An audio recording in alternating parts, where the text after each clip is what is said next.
Bună seara și bine v-am găsit! Ne revedem într-o seară de joi, de la ora 19:30, așa cum sunteți obișnuiți.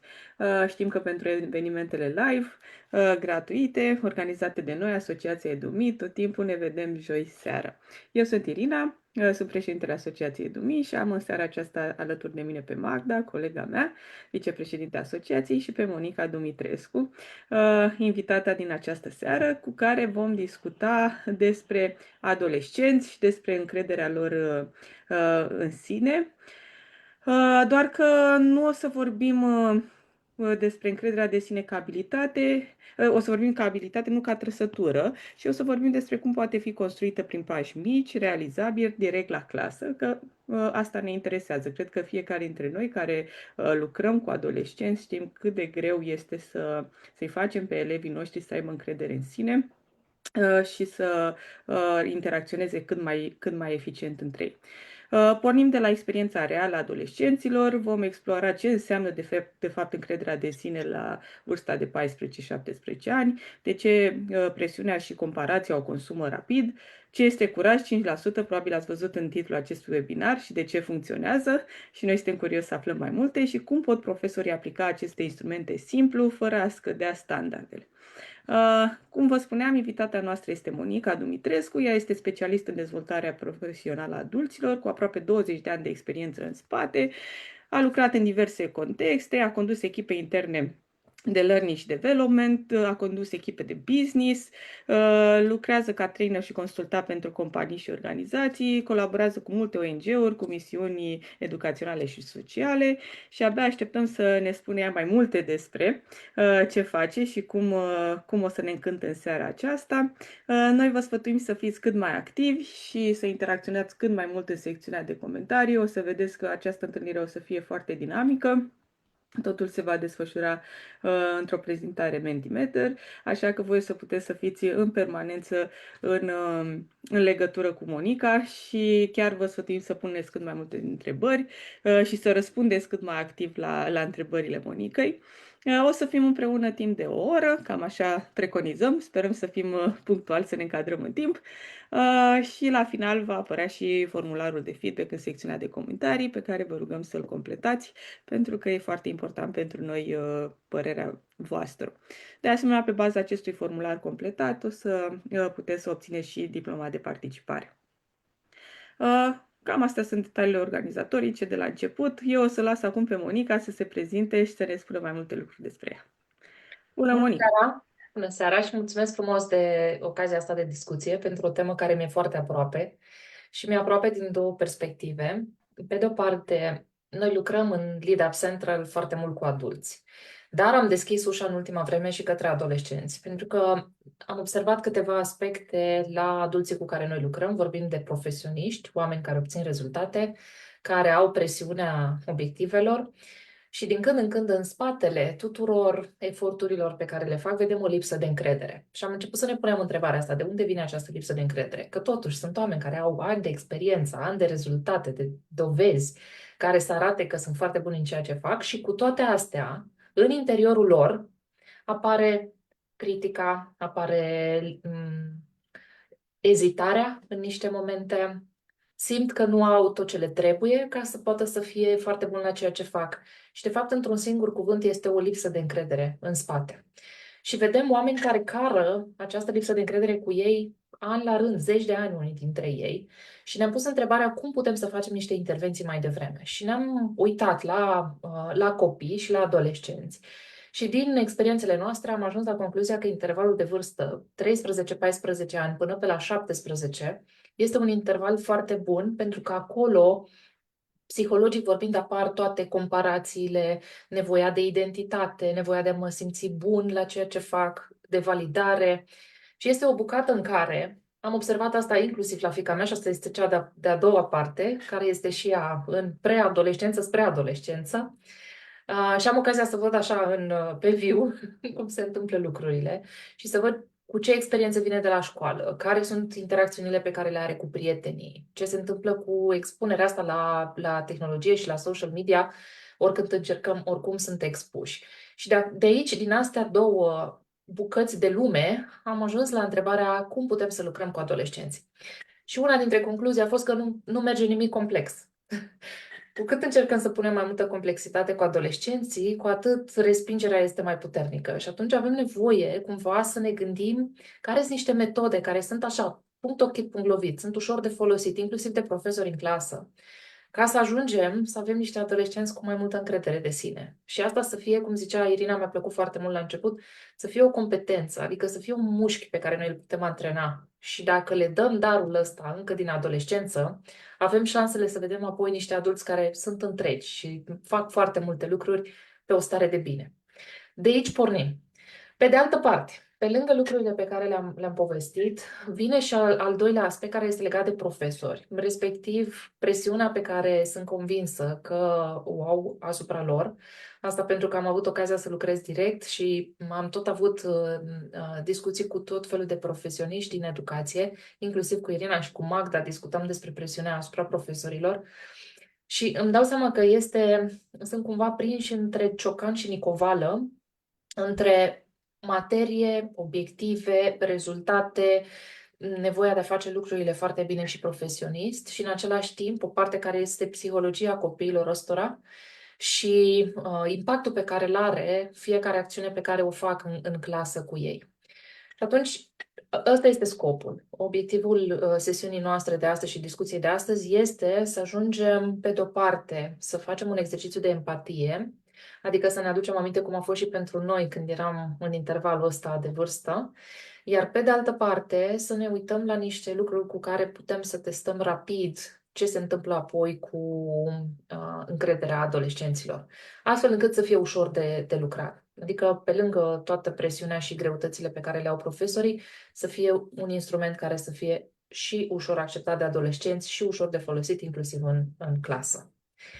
Și atunci aș da drumul la prezentarea noastră și la metoda asta foarte interactivă, exact cum zicea și Irina, de a lucra.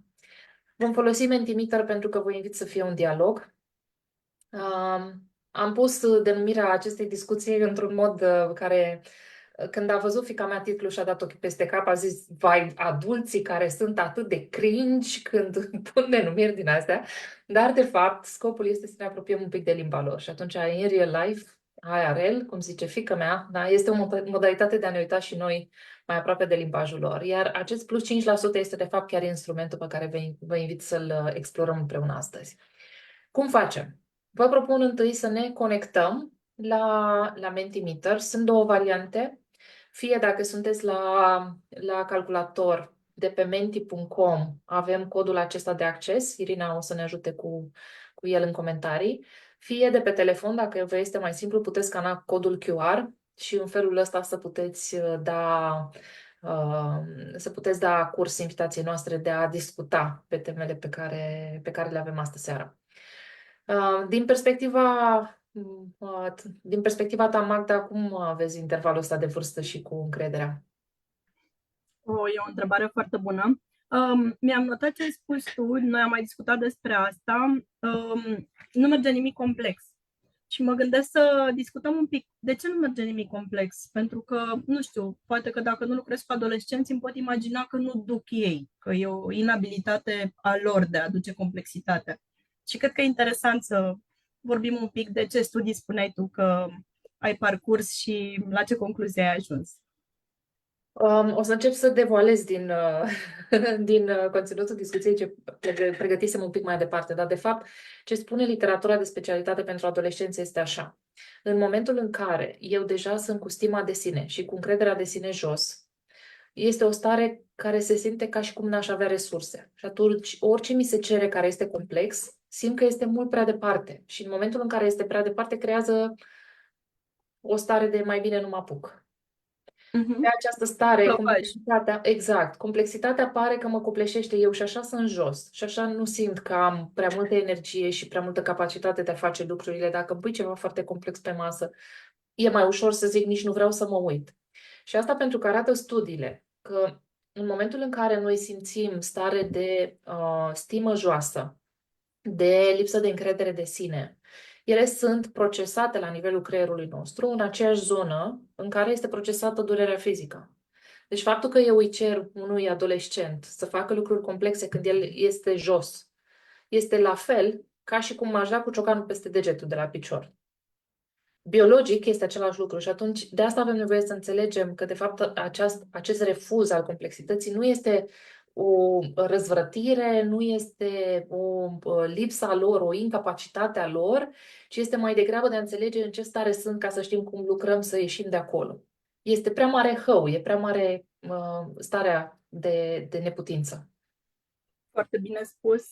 Uite, văd că lumea se conectează și ca să le mai dăm șansa să intre, pentru că, repetăm, întâlnirea din seara aceasta va fi centrată sau se va desfășura pe acest Menti, deci vă rugăm să vă conectați, pentru că altfel veți pierde din vibe-ul discuțiilor. Apropo de reacția de care spuneai că a avut-o copilul tău, de multe ori am senzația în momentul în care încercăm să ne conectăm la un adolescent, când ne lovim inițial de degeaba face asta. Eu nu pot să fiu înțeles. E la mod ok, apreciez, dar e un demers curs eșecului. Care e experiența ta în privința asta? Am avut experiența asta cu a mea fiică de la clasa a doua. Eu cred că a mea s-a născut adolescentă. Undeva de la clasa a doua, când începuse să rămână un pic în urmă la matematică și am stat împreună să facem, mie îmi și place matematica, asta a fost și specializarea mea în zona asta de real. Și atunci am zis, hai să te ajut, hai să facem împreună. Și primul lucru pe care mi l-a spus și mi-a rupt inima a fost, mama, tu nu înțelegi că eu sunt proastă, de ce cer mai mult de la mine? Și aia pentru mine a fost, că știu că nu e. Și majoritatea copiilor cu care lucrăm, nu e vorba de IQ, nu e vorba de incapacitate, este pur și simplu un mecanism de apărare. Despre asta e vorba. Adică efortul de a ieși, efortul de a sta în starea asta de neputință, pentru că să clădim stima de sine, să clădim încrederea în competența noastră, este la început un efort.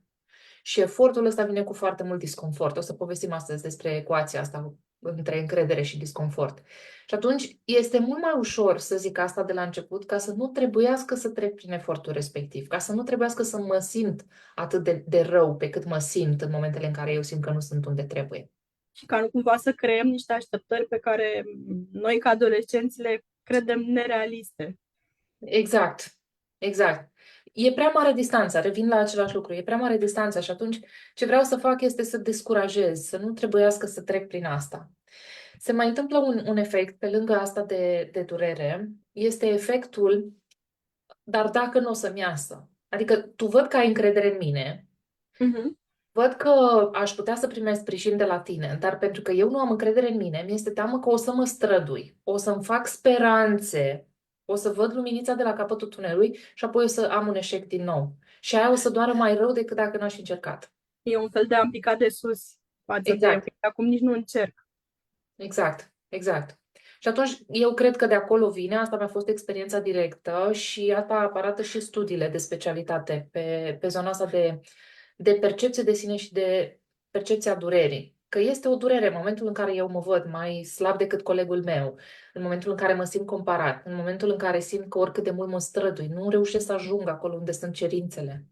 Toate astea sunt o durere și mulți dintre adolescenții cu care ne intersectăm trăiesc cu această durere. De acolo și multe reacții pe care le am. Da. Ce zici cu câți profesori avem în Menti, Magda? Mai așteptăm un pic sau putem să mergem înainte?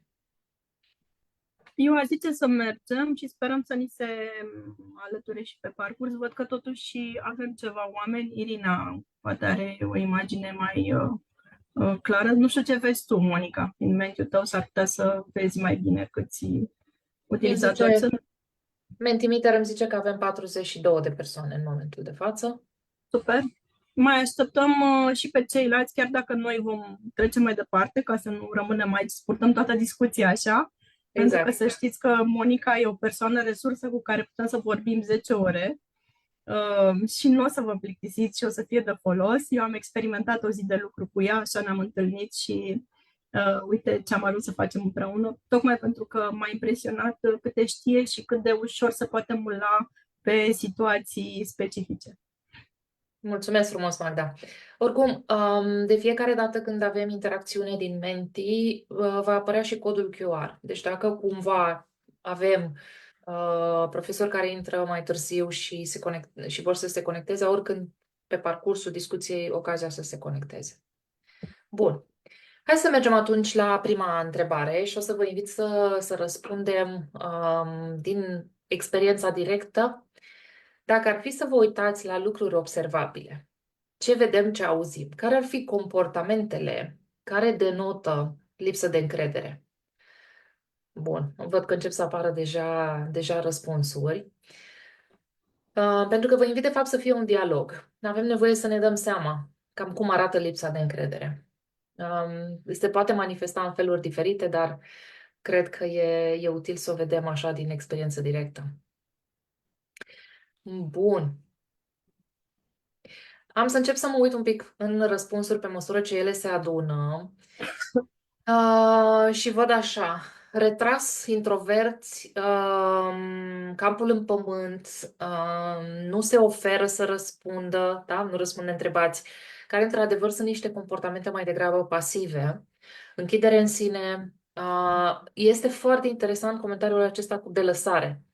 Pentru că, da, noi avem așteptarea de la adolescenți să vedem acolo un pic de energie, un pic de foc, să facă lucruri. Și în momentul în care vedem această delăsare, de multe ori o asociem cu lene, cu lipsă de angajament, dar de multe ori poate să fie în spate lipsă de încredere de sine și îmi pare bine că îl văd aici în comentarii. Nu vor să fie criticați, nu-și expun punctul de vedere și se leagă cu un perfecționism exagerat. Să știți că pe asta o vedem la adulți. Vă dau un exemplu. Am lucrat la un moment dat cu o echipă de lideri. Oameni care conduceau o echipă nu de ieri de azi, de niște ani buni. Și lucram pe niște metode de acordare de feedback, astfel încât feedback-ul să fie și uman, și natural, dar și orientat către a spune corect, direct lucrurile și să obținem colaborare. O metodă destul de simplă, pe care am antrenat-o în training împreună, în workshop.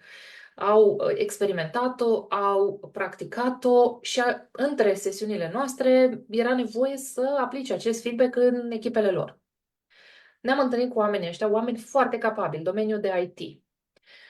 Ne-am întâlnit cu oamenii ăștia la următoarea sesiune, surpriză, surpriză, niciunul nu pusese în aplicare. Și când am săpat mai mult să înțelegem ce s-a întâmplat acolo, de ce nu au pus în aplicare, bariera a fost că se așteptau să le iasă perfect și abia după aceea să pună în practică. Ori când antrenăm un lucru nou, întâi nu o să ne iasă perfect. Și avem nevoie să stăm cu curajul ăsta și cu disconfortul ăsta. Și atunci îmi pare bine că a ieșit și perfecționismul. Că, într-adevăr, perfecționismul și sensibilitatea la critici ne face nici măcar să nu ne mai apropiem de lucruri care sunt poate grele. Așa, nu răspunde întrebați. Bun. Ce mă bucur să văd din partea voastră? În continuare vedem partea asta de retragere sub diverse forme, angoase specifice vârstei, retragere, neimplicare, timiditate, refuzul de a interacționa, da? Ezită să dea răspunsuri deschise, sunt introvertiți. Bun. Evită să-și exprime opinia, evitarea participării, neintegrare, delăsare din nou, așa, neparticiparea la concursuri. O să ridic o temă de gândire, chiar cu riscul poate de a vă invita să ne uităm un pic diferit la lucruri. Sunt niște studii recente care arată că până la vârsta de 12 ani, când copiii sunt supuși la concursuri, chiar dacă ei vor, în momentul în care nu ies primii sau nu au punctajul maxim, nu au nuanțarea necesară, pentru că nu este etapa lor de dezvoltare, nu au nuanțarea necesară să vadă că au fost de ajuns de bun, de exemplu, dacă au luat 90 de puncte din 100, nu au această nuanțare. Dacă n-am luat 100, înseamnă că nu sunt bun. Și atunci este posibil ca această parte de concursuri, această neparticipare să vină tocmai din acest sentiment de care povesteam și noi, Magda, la început. Da? Deci partea de concursuri s-ar putea să contribuie. Bun. Izolare, evitarea contactului vizual, privire în jos, frustrare. Bun. Nu acord atenție aspectului fizic, exteriorului. Bună observație. Comportarea constantă cu alții. Compararea, pardon, și minimizarea propriilor reușite. Da. Știți cu câți adulți lucrăm la a-și vedea reușitele? Și cât de greu este să vedem reușitele și cât de mult stăm pe fix ce nu ne-a ieșit? Uf, De ce, ne Monica? O să te antrenează. întreb de ce avem acest focus în care, uite, acum mă refer la mine ca profesor. Dacă din 50 de părinți câți am în grup, am unul care este vocal și foarte nemulțumit, tinde să mă afecteze mai mult decât cei poate 10 care mi-au spus că apreciază ceea ce fac eu la clasă.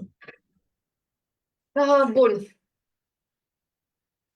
Revin un pic la partea asta psihologică a lucrurilor. Se întâmplă așa. În momentul în care noi începem să ne conturăm identitatea de sine, imaginea de sine, noi ne luăm foarte mult din această interacțiune. Din interacțiunea cu profesorii, din interacțiunea cu părinții, din interacțiunea cu alți adulți care sunt importanți în viețile noastre. Deci avem nevoie de această oglindă, pentru că încă nu avem acel sentiment de evaluare de sine. Nu avem destulă informație, creierul nostru nu este destul de dezvoltat și nu a avut destulă experiență încât să pot să fac singur intern această evaluare, dacă sunt bine sau nu sunt bine. Și atunci am nevoie tot timpul de această oglindă din afară. Ori, în momentul în care identitatea mea este încă în formare, în momentul în care încrederea de sine e ca un mugur care abia începe să dea, abia începe să se formeze, orice critică este foarte greu de dus. Și atunci, dacă am avut câteva experiențe de genul ăsta, se înregistrează ca un mare pericol. Ori creierul nostru ce face? El este setat să caute pericolul și să-l amplifice, ca să mă facă să am o reacție la el, să mă feresc de ceva. Problema cu creierul nostru este că noi am evoluat foarte rapid. Mă duc un pic în partea de istorie. Dacă ne uităm, de exemplu, la animalele care sunt în vârful lanțului trofic, am uit la leu, de exemplu. E o idee pe care am găsit-o la Harari în Sapiens, în cartea lui, și mi s-a părut extraordinar de importantă. Zice așa, dacă ne uităm la leu, leu nu are anxietate. De ce nu are anxietate? Pentru că este în vârful lanțului trofic, nu are alți prădători. Bun, cum a ajuns să n-aibă anxietate? Păi prin foarte multe sute de mii de ani prin care corpul lui a avut ocazia să schimbe biologia astfel încât să fie adaptat la mediu. Ce s-a întâmplat pentru oameni? Noi suntem, dacă ne uităm așa din perspectiva lanțului trofic, am fost foarte multă vreme pe la mijlocul lanțului trofic, adică am avut foarte mulți prădători și în continuare nu sunt atât de mulți decât dacă ieșim în junglă. Și atunci ce se întâmplă? În momentul în care noi suntem setați biologic să căutăm pericolul, avem niște mecanisme de amplificare pentru durere ca să ne facă să reacționăm. În momentul în care noi am evoluat foarte rapid, când am început să mergem în două picioare, ne-au rămas aceste instrumente cu care am găsit metode de a accelera evoluția. După care a venit pe era agrară, apoi era industrială, acum era tehnologică. Toate aceste ere care fac salturi în evoluția noastră nu dau timp biologiei noastre să se acomodeze. Și atunci noi avem niște mecanisme setate de animal care este pradă și avem nevoie să ne căutăm pericolele în mediu ca să supraviețuim. Și am luat această biologie și această setare a creierului nostru și am pus-o într-un context în care așteptările sunt cu totul altele și pericolele sunt mai degrabă de imagine de sine decât pericol fizic. Doar că al nostru creier nu știe să facă diferența între una și alta. Și atunci de acolo vine. Experiența combinată cu biologia acolo duce la faptul că o să punem foarte mult accent pe critică. Mai mult decât atât, cu cât suntem mai profesioniști, cu atât critica doare mai tare. Sunt studii făcute pe partea asta. Frica de a vorbi în public, frica de a mă expune, cu cât sunt mai mult specialist, mai bun pe ceea ce fac, cu atât teama este mai mare. Se numește efectul expertului, asta în literatură. Da? Bun. Asta e ceva ce ar merita un webinar, cred că separat, pentru că mulți colegi au început deja să-mi scrie și în privat că se regăsesc în comentariul meu. Deci da, dar uite, asta e ceva ce poate o să fie așa ca o confirmare a valorilor, că dacă doare, înseamnă că sunt Că ne pasă. că le pasă. Exact, că ne pasă. Și când lucrăm cu adolescenții, unul din instrumente, nu o să-l vorbim astă seară, dar doar o să-l punctez aici, unul dintre instrumente este instrumentul dovezilor. Adică am teamă de, o pun pe o coloană care mi-e teamă, o explicitez și pe coloana cealaltă este care sunt niște dovezi că eu am făcut asta în trecut. Pentru că uităm, creierul nostru nu se îmbibă cu informația asta, că uite de câte ori am reușit să trec printr-o situație similară și să-mi iasă. Și are nevoie să-i aducem dovezi. Se antrenează, inclusiv la adulți. Noi lucrăm și cu adulți, să antrenăm părțile astea de critică. Bun. Mă duc un pic mai departe, autocritică, nu spun părerea, aderă la părerea grupului sau a liderului, da. Bun, teama de a greși, mă uit un pic la comentarii, teribilism, asta voiam. Mă bucur foarte mult că am văzut și partea asta, pentru că lipsa de încredere câteodată se manifestă în feluri care par foarte multă încredere. Dar de fapt nu sunt, este doar o proiecție. Și mă bucur că am văzut și comportamentul ăsta. Și o să vă invit când dăm de adolescenți din ăștia țepoși așa, care au această dorință foarte, foarte mare, să-i vedem că de fapt e un mecanism de proiecție ca să nu trebuiască să mă simt în felul în care mă simt, de fapt. Este o modalitate de a închide gura târgului, dacă vreți. Da? Bun. Am să merg mai departe la următoarea întrebare, care se leagă de un nivel bun de încredere de sine. Care sunt comportamentele pe care le vedem? Și o să vă invit să răspundeți și la această întrebare. Pentru că, de fapt, noi asta o să căutăm. Când ne uităm și lucrăm cu adolescenții și facem tot felul de intervenții din astea punctuale, avem nevoie să începem să vedem primele semne că funcționează. Asta ca să ne încărcăm și noi bateria. Da? Că s-ar putea câteodată să facem eforturi și să ni se pare că nu se întâmplă nimic. Dar poate că se întâmplă, dar e prea mic ce se întâmplă, ca să ne dăm seama. Și o să așteptăm și răspunsurile astea.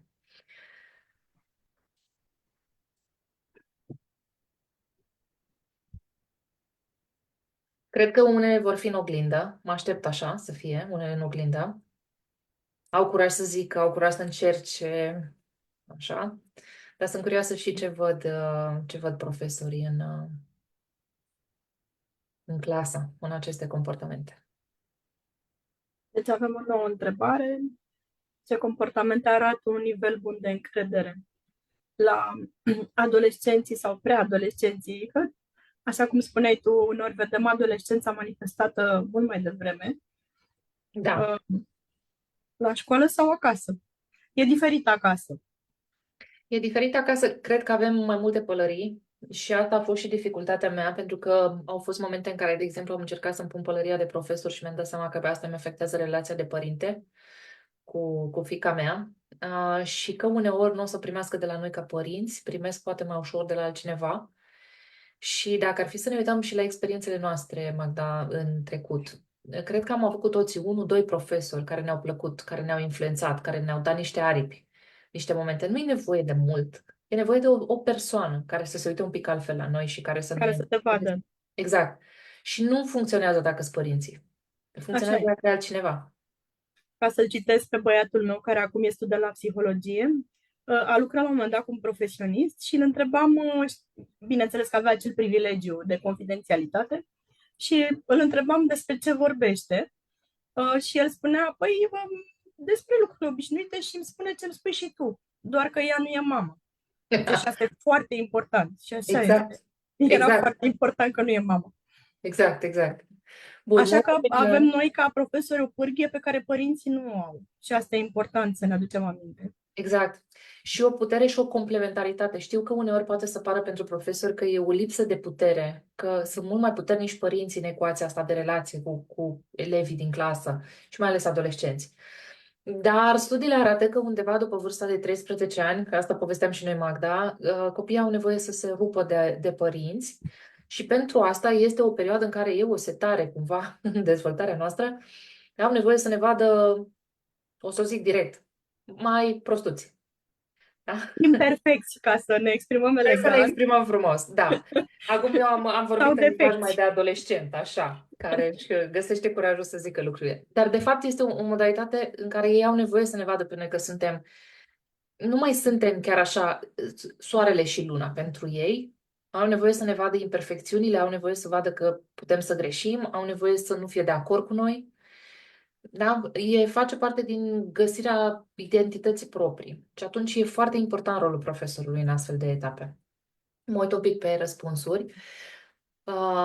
Răspunsuri încrezătoare cu susținerea privirii, cu argumentare, implicare, socializează, da. Și această parte de a argumenta, contraargumenta e o componentă foarte importantă de încredere pe care voi ați observat-o aici. Acceptă greșeala ca parte firească a învățării. Dacă aveți astfel de elevi care acceptă eșecul ca parte a învățării, hai să facem un vaccin și să-l dăm mai departe, pentru că asta este cheie, de fapt, și e foarte greu de antrenat. Așa este. Implicare, își cunoaște punctele forte și limitele și asumă greșelile, fără să se desconsidere. Să discutăm astăzi un pic despre partea asta.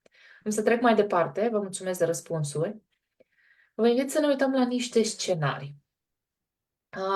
Invitația este să ne întoarcem fiecare în acea perioadă, 14-17 ani, și să ne aducem aminte cum a fost pentru noi experiența respectivă. Eu am în minte, de exemplu, pentru acest scenariu în care toți reușesc mai puțin eu, îmi aduc aminte niște episoade din liceu în care am resimțit asta.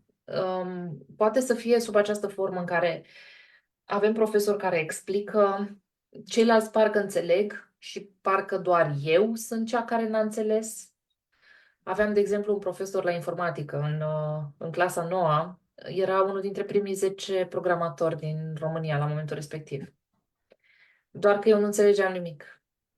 Și aveam impresia că este ceva în neregulă cu mine. Când de fapt era o diferență foarte mare, omul era atât de bun pe ceea ce făcea, era atât de expert, încât distanța între competența lui și nivelul nostru de începător 000 era atât de mare încât era greu de făcut această conexiune între una și alta. Am descoperit asta după ce ne-au schimbat profesorul și anul următor a venit un profesor de 26 de ani. Îl poreclise motociclistul, pentru că avea așa un păr mare și o barbă mare, motociclistul sau popa, îi se spunea, dar care, fiind așa mai apropiat de noi și cu limbaj mai simplu, mai ușor accesibil pentru noi, a avut ocazia să ne crească. Și atunci asta poate să fie un astfel de scenariu. Vă invit să vă mai gândiți la unul în care poate că am lucrat ceva, ne-am străduit foarte tare, ne-am chinuit, ne-am stresat, am învățat nopți, am lucrat la vreun proiect. Și răspunsul a fost, știu că poți mai mult. E ca și cum nu se vede tot efortul pe care l-am făcut până atunci, îl egalează cineva cu 0 și ni se spune că putem mai mult de atât, când noi știm că am dat nu 100%, 120% față de cât puteam să dăm. Vă invit să ne mai gândim la un scenariu în care poate am pierdut ceva în șirul explicațiilor, n-am înțeles ceva, ne-am blocat undeva pe parcursul orei și n-am întrebat. N-am întrebat colegi, n-am întrebat profesorul, nu am zis nimic pe moment. Am zis, lasă că poate înțeleg eu din context, lasă că mă duc acasă și mai citesc. Dar, de fapt, se adâncește această stare și se pierd lucruri.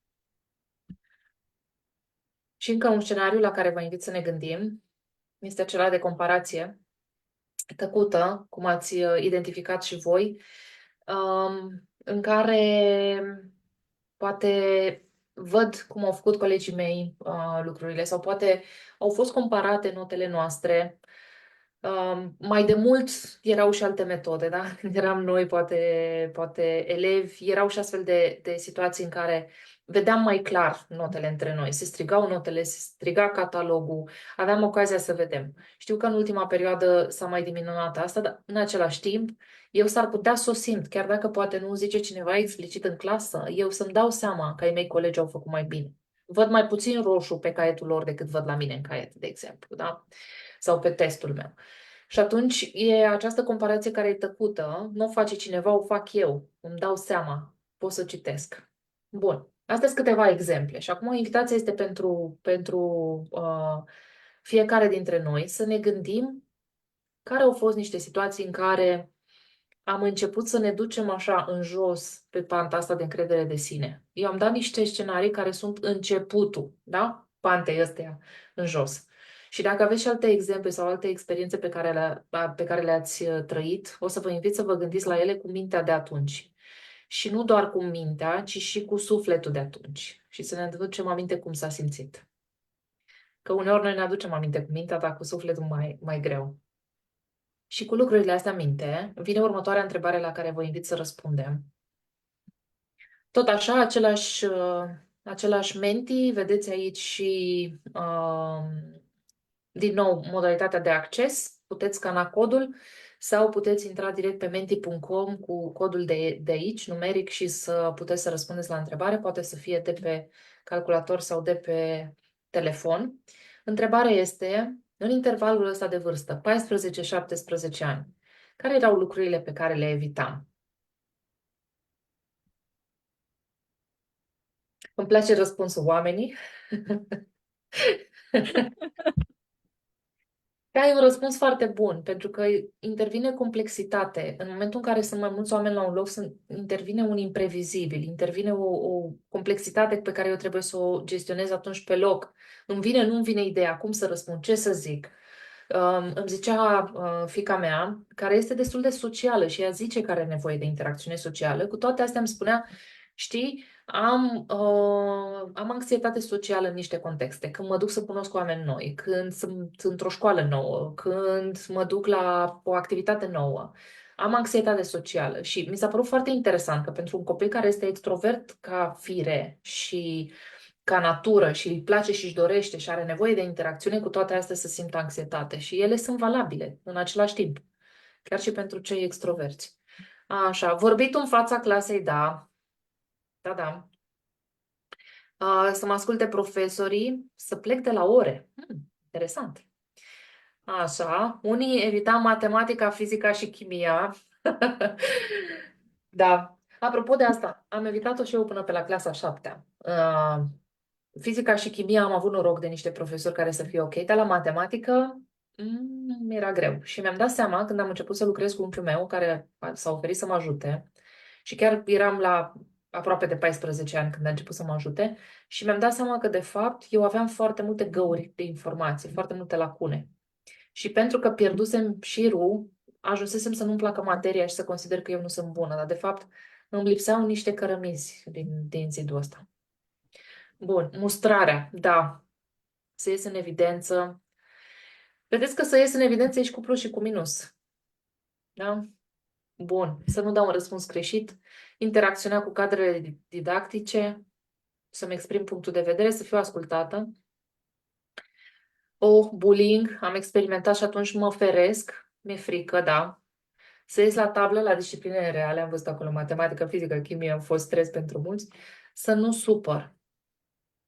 E grea asta, pentru că, de fapt, este o hipervigilență aici. Și am nevoie să fiu foarte atent la mediu și la profesor și la persoana din fața mea și mai puțin să fiu atent la ce am eu nevoie în intern. Umilință, ore suplimentare, efort, vedeți? Pregătire, muncă, nu mă simt destul de bun, să mă asculte profesorii, da? Să fac desenul tehnic, matematică, ceartă, să pun întrebări, teamă de eșec, să ridic mâna la ore că nu sunt sigur pe mine, da. Să stau departe de colegi bine pregătiți. Aș fi vrut să stau pe lângă ei, să simt un pic de ajutor, da? Bun. Să fiu pus la colț, să-mi exprim ideile în fața celorlalți, de frică să nu fiu criticată. Bun, vorbit în fața clasei, eu evit și acum să gândesc cu voce tare. Bun. V-am invitat la această incursiune în trecut și în experiențele noastre, tocmai ca să putem să le luăm cu noi în clasă dățile viitoare când interacționăm cu copiii. Pentru că, de fapt, asta simt și ei de cele mai multe ori și noi o să vedem alte lucruri în afară. Și întrebarea este cum facem să facem acest pod între un lucru și altul. Și aici intervine, o să trec mai departe de întrebarea asta, studiul de la care am pornit cu acest instrument pe care vă invit să-l experimentăm în seara asta. Studiul zice așa și puteți da click, fie de aici și se deschide automat pagina către studiu, fie o să primiți de la noi tot acest material cu răspunsurile voastre după întâlnirea de astăzi și o să aveți ocazia și de acolo să accesați studiul. Studiul ăsta zice așa, că de fapt este destul de greu să ne punem ca obiectiv încrederea de sine în contextul educațional. Și de fapt primele semne de încredere de sine, că suntem pe drumul cel bun, este autocompasiunea. Și voi ați identificat-o foarte bine în răspunsuri. Autocompasiunea înseamnă să pot să-mi vorbesc frumos când mi-a ieșit ceva nu tocmai în regulă. Autocompasiunea înseamnă să-mi dau seama că am făcut efortul cel mai bun pe care puteam să-l fac în momentul respectiv și cu toate astea am avut un eșec și asta nu mă face mai puțin, nu mă face mai mic, nu mă face o persoană care nu e bună la ceva, ci că ce am nevoie să fac este să mă încurajez și să încerc din nou. Și, de fapt, pe această autocompasiune se construiește autoeficacitatea și pe autoeficacitate pe care eu mi-am construit-o de mai multe ori vine încrederea de sine. Și atunci întrebarea este așa, ce înseamnă autoeficacitate? Și am dat câteva variante de răspuns, o să lăsăm să răspundă, ca să facem diferența între autoeficacitate și încredere de sine. Sunt convinsă că avem între noi oameni care lucrează cu termenul ăsta și poate și în acțiune, efectiv, cu copii și aș fi curioasă un pic să ne uităm la perspectivele pe care le avem. Dar concluzia este așa, că avem nevoie să începem mic. Avem nevoie să ne uităm la interacțiune cu interacțiune, la pas cu pas. Încrederea de sine se clădește prin multe ture, prin multe încercări și prin multe experiențe. Asta este, de fapt, ideea de bază. Hai să vedem, avem un răspuns deja pentru autoeficacitate. Mai așteptăm un pic.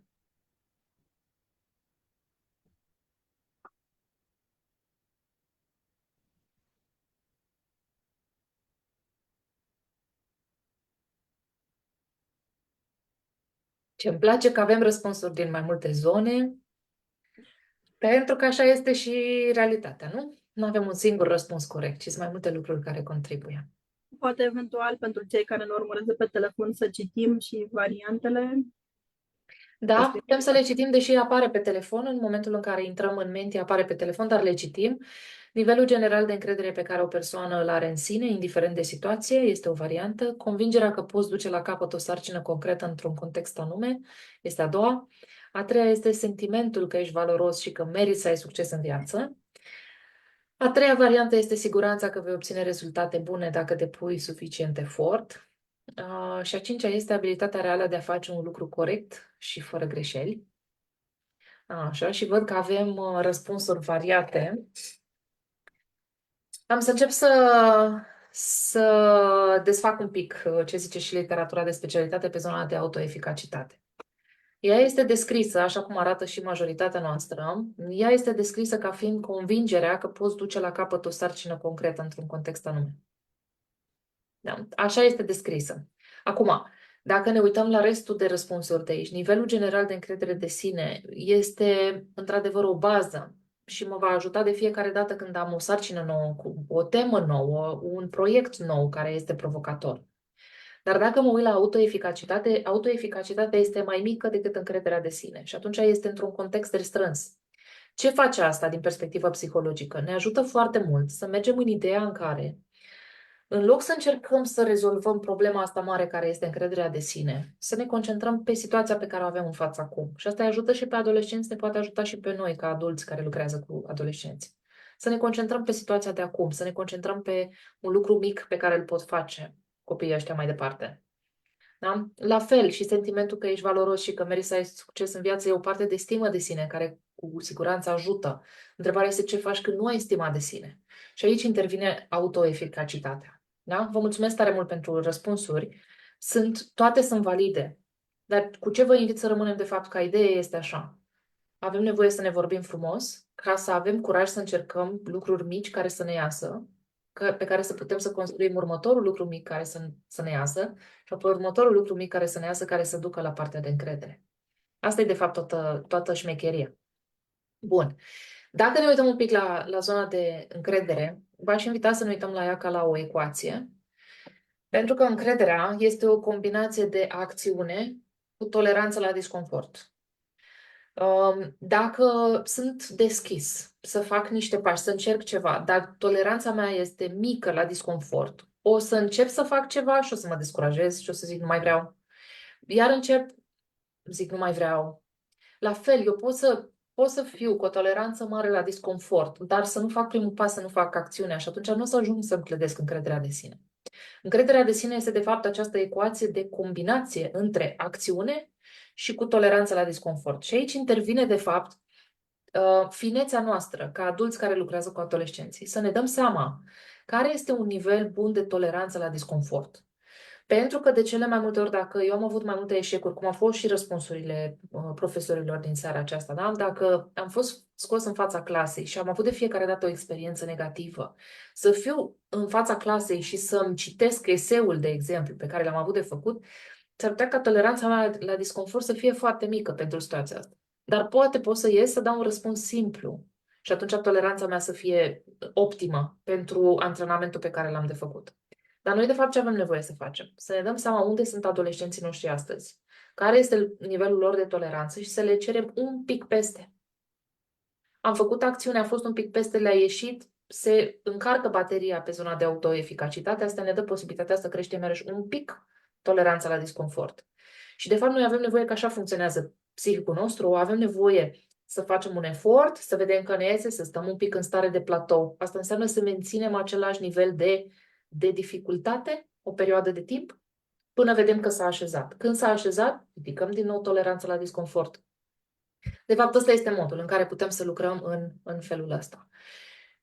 Problema pe care o întâlnim, și asta o văd și la adulți, o văd și la adolescenți. Ni se cere câteodată un pas atât de mare, ni se cere 50%, când noi suntem într-o stare în care putem să dăm doar 5%.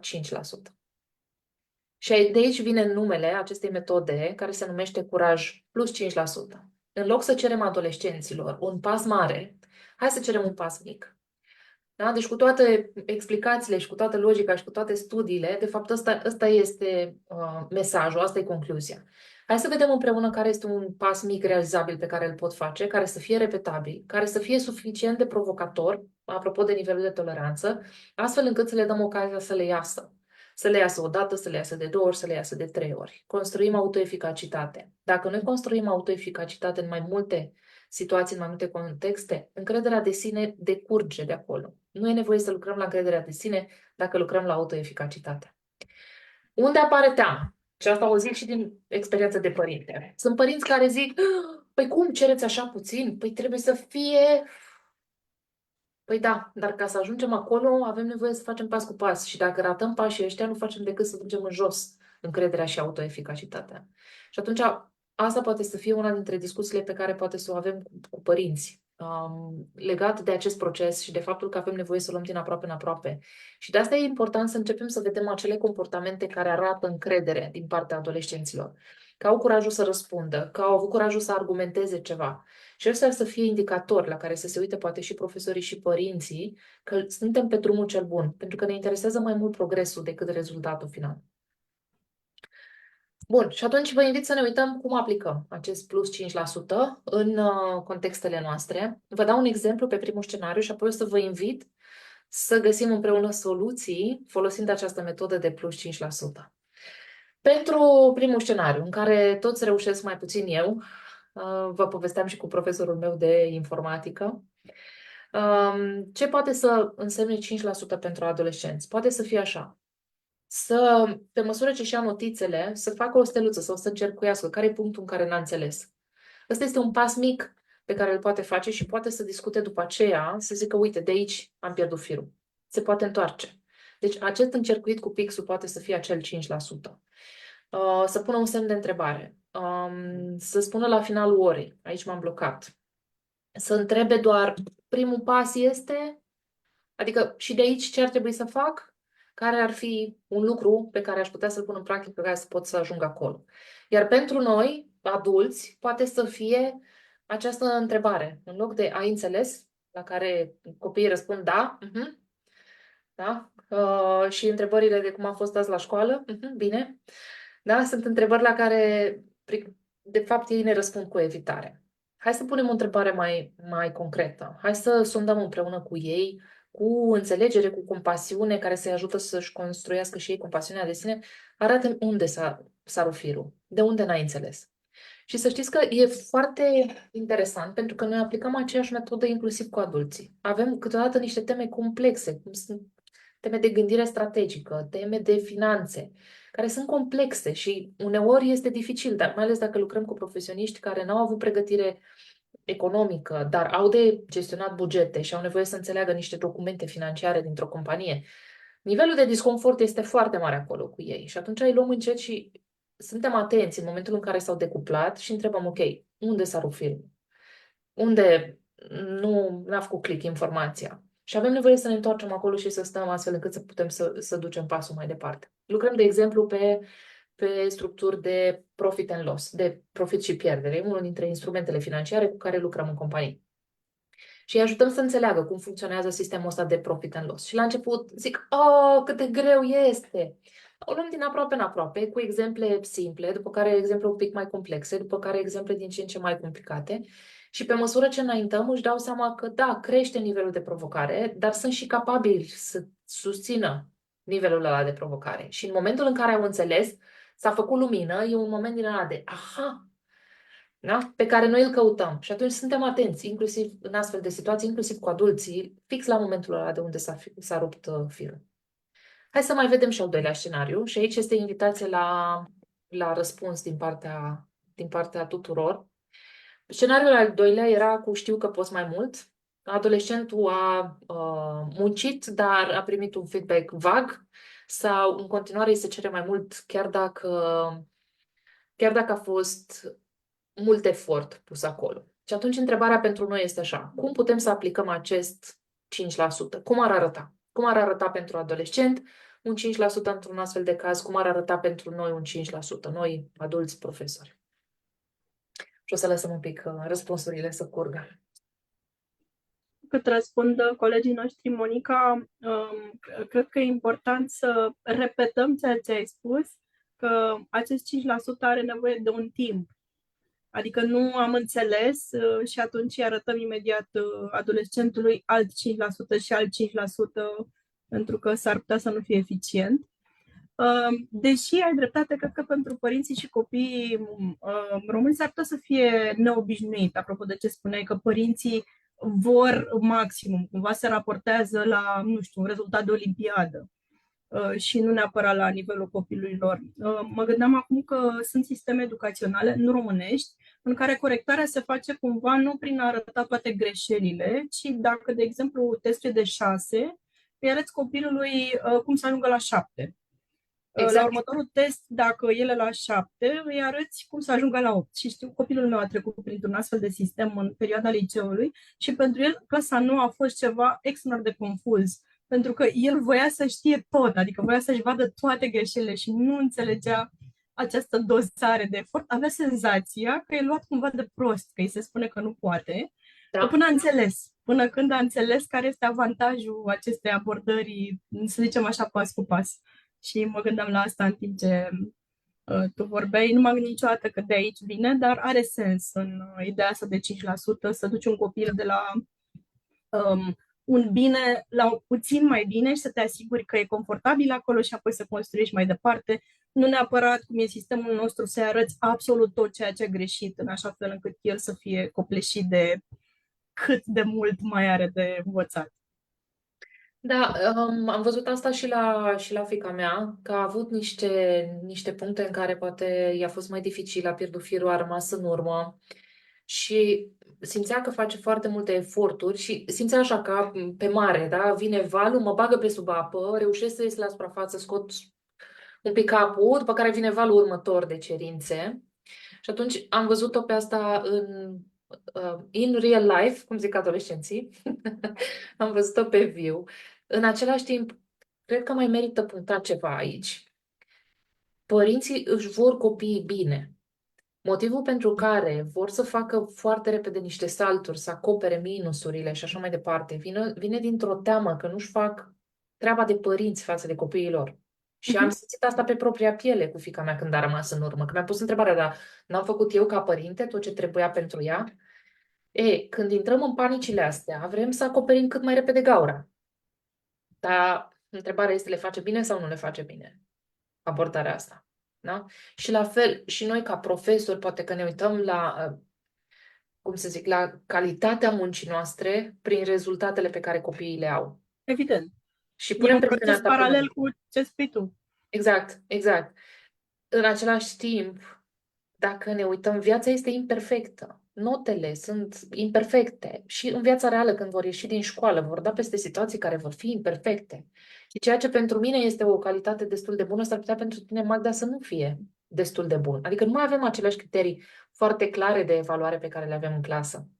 Și tocmai de asta cred că e util de antrenat mai degrabă acest mecanism, această competență, cum zicea și Irina la început, de a construi, de autoeficacitate, de a ști să lucrăm, să perseverăm, să ne menținem acolo, chiar dacă poate nu este încă rezultatul perfect.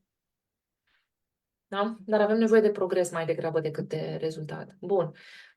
Cum arată 5%? Își pierde interesul. Știi că vei putea, încredere mai multă în tine să ai. Bun, ai argumente bune și solide, iar pentru primul pas adaugă un exemplu concret și formulează concluzia mai clar. Ăsta e un exemplu foarte bun. Foarte bun. Pentru că este ceva foarte simplu, care poate să fie făcut. Data viitoare e ceva foarte concret pe care ei pot să pună degetul. De multe ori ei au nevoie de niște lucruri foarte clare. Câteodată instrucțiunile pe care le primesc nu vrem să fie așa, dar pentru ei sunt confuze. Când înseamnă să fii atent, să-ți verifici greșelile. Păi e o discuție pe care o aveam cu fiica mea la limba română, da? Mai citește odată ce ai scris, uită-te și corectează. Deci am corectat, am citit. Ce înseamnă să corectez? Că am corectat. Și cu toate astea erau greșeli care treceau. Da? Deci avem nevoie să le dăm niște lucruri câteodată mai concrete. Nouă ni se pare că e la mintea cocoșului ce zicem. Dar pentru ei s-ar putea să nu fie. Și atunci un lucru care este foarte practic, foarte concret, poate să-i ajute foarte mult. De asta mi-a plăcut exemplul ăsta, l-am luat ca model. Bun. Și încurajările ajută, dar s-ar putea de la un punct încolo și în special la adolescenți, încurajările din afară, dacă nu sunt susținute de ceva concret de care se pot agăța, fac mai mult rău decât bine. Și asta poate, pentru noi e contraintuitiv. Păi cum? Că l-am încurajat, l-am susținut. Păi da, dar dacă el nu simte că e concret, că are pe ce să pună degetul ca să zică că într-adevăr este justificată încrederea pe care tu mi-o acorzi, eu tot nu o să-mi clădesc încrederea de sine. Face mai mult rău decât bine, de fapt, încurajarea în momentul ăla. Bun. Ia să vedem. Realizarea nivelului etapizat individual, da. Efort a fost observat, poate să meargă și asta. Muncă în echipă pentru fixarea cunoștințelor, sprijin în crearea temelor, proiectelor, da, pot fi făcute specific, astfel încât să fie ajustat nivelul de dificultate. Bun. Feedback specific și aplicabil. Indicarea clară a unui pas concret de îmbunătățire. Exact. Le poți dezvolta cu exemple, explicații. Perfect. Bun. Bun. Oare ce exemplu relevant am putea să formulăm pentru susținerea argumentului tău? Exact. Da? Luăm din toate răspunsurile și vă mulțumesc foarte mult pentru ele. De fapt, ăsta este. Ce facem acum pe scenariile de aici este să antrenăm cum am putea să aplicăm principiul de plus 5%, adică ce putem să recomandăm, ce am putea să-i spunem unui adolescent într-o astfel de situație și îmi plac foarte mult lucrurile concrete pe care le-ați găsit. Am pus și câteva exemple ca să fie de susținere. Da? Ce anume ar putea să fie diferit data viitoare? Asta e o întrebare care e largă și câteodată poate să-i țină în șah, dar mai ales cu adolescenți mai mari ca vârstă, e o întrebare, noi spunem, de coaching. Dar e o întrebare care poate să-i ajute pe ei să-și găsească acel 5%. Putem să-l spunem noi sau pot să-și găsească ei. Ce vă invit cu întrebarea asta, ce anume ar fi diferit, este să le lăsați timpul să se gândească și dacă îi vedeți că nu reușesc să găsească ceva concret, să le dăm noi o sugestie de ceva concret. Bun. Hai să ne uităm și la următorul... Nu. Hai să facem așa, Magda, că văd că este 7:30. Eu am mai lăsat câteva exemple și pentru scenariul 3 și pentru scenariul 4, dar aș zice să facem o sumarizare și să ne uităm mai degrabă din perspectivă de pas următor. Și ar fi așa. O să las întrebarea în Mentimeter și o să-i rog să răspundă. Cu ce vi se pare diferit în această abordare? Ce ar schimba Curaj plus 5% în dinamica clasei? Și între timp aș face sumarizarea pe tema noastră și pe mesajul din seara asta. Mesajul este așa.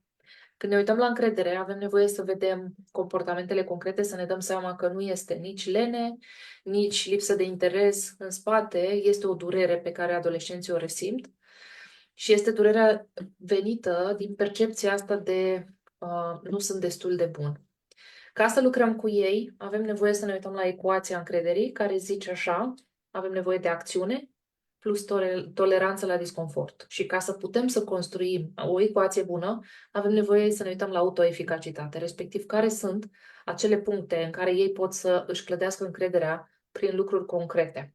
Acolo este, de fapt, toată magia și este pasul de plus 5% față de ce ai făcut până acum, care ar fi un plus 5% pe care să-l pui peste. Da? Bun. Avem, văd că încep să vină și răspunsuri, validare, toleranță și încredere. Mi-aș dori foarte tare să, așa, metoda asta pe care noi am discutat-o în seara asta să fie ca o baghetă magică care pune așa un strop de magie în clasă și în interacțiuni și fix în zona asta de a-i valida, de toleranță și încredere. Ne face și nouă viața mai ușoară și ne validează și nouă. Vedeți că și asta e important. Când începem să aplicăm o metodă de genul ăsta, avem și noi nevoie să vedem că eforturile noastre au un răspuns, au un impact pe partea cealaltă. Și atunci pașii ăștia mici ne dau și nouă ocazia să ne clădim și noi încrederea de sine. Bun. Vor prinde încredere. Ah, ce bine ce-mi doresc asta. Așa? Beneficiu esențial în a oferi suport. Bun. Felicitând și încurajând elevii. Apreciere de eforturi. De la răspuns corect la proces argumentat, da, curaj 5% ar aduce mai multe intervenții la dezbateri, întrebări autentice. Excelent. Mă bucur tare mult că vedeți lucrurile așa. Asta îmi și doream.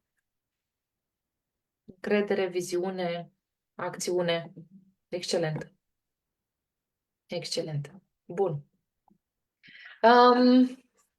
Magda, cred că dau înapoi la voi. Dacă mai sunt ceva întrebări sau dacă vreți să punctați ceva anume, știu că era partea asta de a da ștafeta înapoi la voi. Sigur. Oricum ne pregătim de final. Ar mai fi multe de spus, au venit și întrebări, să știi, însă poate la un moment dat vom relua această discuție și poate atunci, dacă vor intra aceiași colegi alături de noi, ne vor da și feedback apropo de ce spuneai, dacă au aplicat, dacă au reușit să preia și ce a schimbat asta. Mie mi se pare foarte interesant și acest prim pas în care atunci când un copil îți spune n-am înțeles, să poți să conții acea reacție înseamnă că n-am explicat eu suficient de bine, pentru că de multe ori jucăm un fel de cartof fierbinte. Păi n-ai fost atent și de asta n-ai înțeles. Adică de multe ori nici nu există loc pentru acest dialog, tocmai pentru că, cum spuneai, suntem într-o școală în care suntem supuși presiunii, e foarte greu, ei au nivele diferite, au nevoi diferite și apare și această teamă că poate că eu n-am făcut ceva bine și atunci adolescentul nu se mai poate vedea. Exact. Și este și pentru noi un disconfort. Adică inclusiv pe noi ne afectează la stima de sine când auzim, da, n-am înțeles. Pentru că e ca și cum mi-ar spune cineva, nu ți-ai făcut treaba bine. Sau nu ești suficient de bun într-o paralelă a ceea ce spuneai despre adolescenți. Exact, exact. Și atunci noi avem nevoie să înțelegem că, de fapt, de multe ori nici măcar nu este despre noi. Este despre stilul adolescentului, este despre capacitatea lui de a sta atent în anumite momente. Este pur și simplu o nevoie de a explica diferit. Și dacă noi întoarcem lucrurile și să nu fie despre noi, să fie despre ei, de multe ori luăm presiunea asta de pe noi și curg lucrurile mai ușor.